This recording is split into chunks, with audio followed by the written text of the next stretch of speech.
Welcome, everybody, to the very first episode of a new series I am going to be doing called Horror Trip. So, what the basis of this is, I have made a pledge. A stupid one at that, I will give it that. But I have made the pledge, and I plan to see it through to play every horror game ever made. Um, that is a very big list, but I think I can do it. It will take a lot of time, many, many, many, many years, but I definitely think I can do it. So I'm getting this list essentially from Wikipedia's list of every horror game ever made. It's not going to be completely accurate, seeing as how it's Wikipedia, and seeing as how like Darksiders is on that list, and I wouldn't exactly call Darksiders a horror game. And Bioshock 1 is on the list, but not 2, even though it's just as creepy. Not quite as, but still pretty creepy. Like, there's just some things with the list that, unless I can find a more comprehensive and cohesive list, we will be using the Wikipedia list of every horror game ever made. So each week, well, I should say every other week, is going to go up Fridays opposite the podcast. So it'll be one week the podcast goes up, next week a horror trip goes up, then a podcast, then a horror trip, and it's going to go like that throughout the year. Um, so we're going to be detailing a horror game that I have played and my thoughts on it. So we are going to start with what is one of my absolute favorite games of all time, actually, so you can tell how my opinions on this game are. The PlayStation 4 exclusive Until Dawn. This game was developed by Supermassive and published by Sony.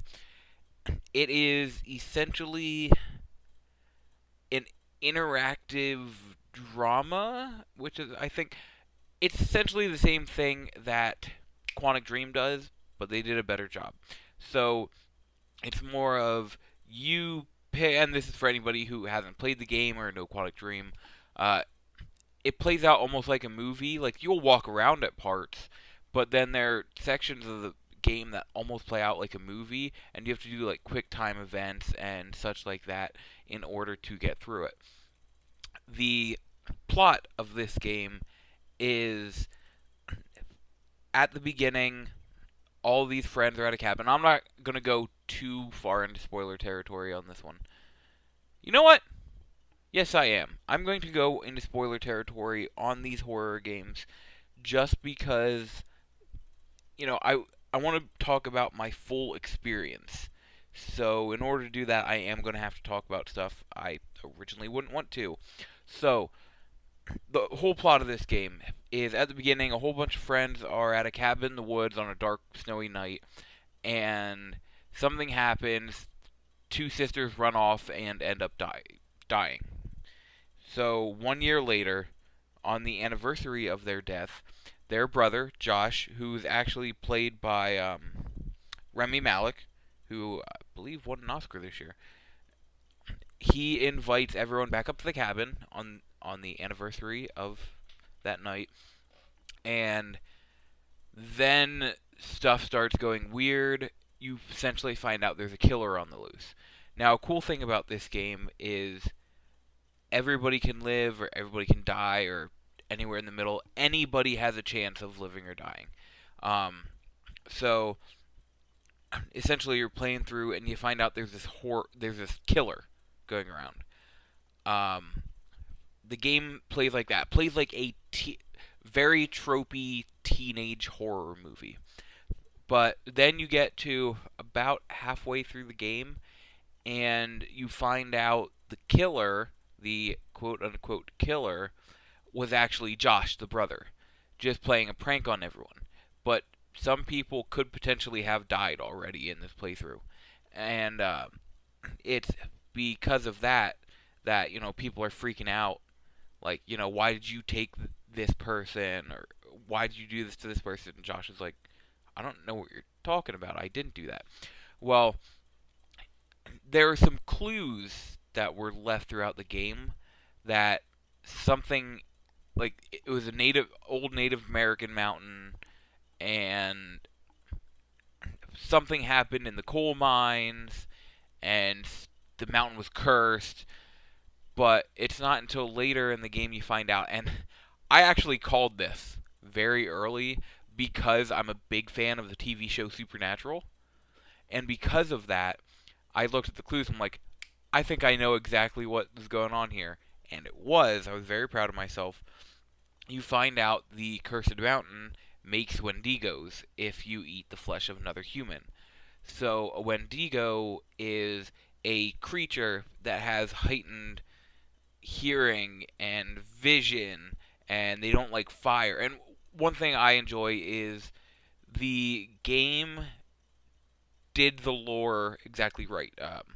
Again, I know this because of Supernatural, and because of seeing them on Supernatural, I actually looked into them and to see the different lores, and a lot of them, most of them, almost all of them are very, very similar with just a few minor differences. And it did very well on the lore, and these creatures can like crawl and climb rocks and stuff because they essentially mutated, and it's all based on this curse. So these kids are on the mountain, and essentially the Wendigos are out.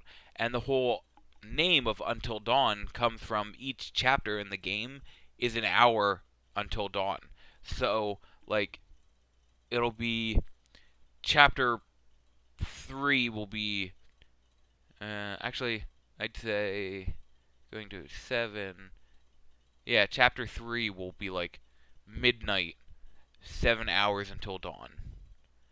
And then essentially each one is an hour leading up to you want to try and survive until dawn so you can get out of there. It's a really, really cool game. It's so fun. So many twists and turns along the way.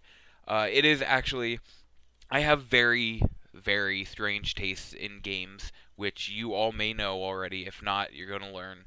Um, my taste is I like very strange games, so it's very hard for me to recommend them to anybody. But Until Dawn is one of the maybe 3 games I literally every single person I know I say, hey, you have to check this out. It just I think it really is a special game.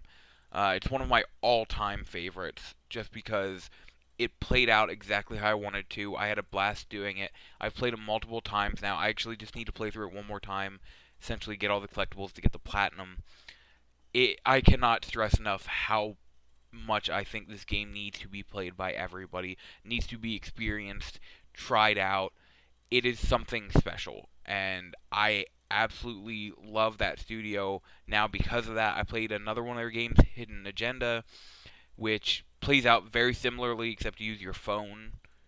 You have to download an app on your phone and use that, but it plays out very similarly. Even has Katie Cassidy from Arrow in it. Um, they have that new game coming out, Man of Medan, which I've pre-ordered. I'm so excited for. It's another one of these, and that's exactly what I want. So Until Dawn, if you have a PS4 and you haven't tried this, go out, try it. It's not expensive now. It came out in August 2015. I want to say it was August. Came out in I want to say August 2015. So it's an older game. Should be much cheaper to get your hands on, and it's special. It really is. So remember Until Dawn. I'm going to embed that into your mind because you need to remember this. Like I said, I would not push this game on everybody if I didn't truly believe in it. So thanks everybody. That was the very first episode of Horror Trip. I will return in 2 weeks with another horror game. I think I know at this point it's me just going week by week and like which one do I want to talk about. I am playing another one right now. It's not great, but I'm going to play all the way through, and maybe I'll talk about that one next week. We shall see. But until then, guys, thank you for listening. Have a good evening, and get scared, listeners. Get scared.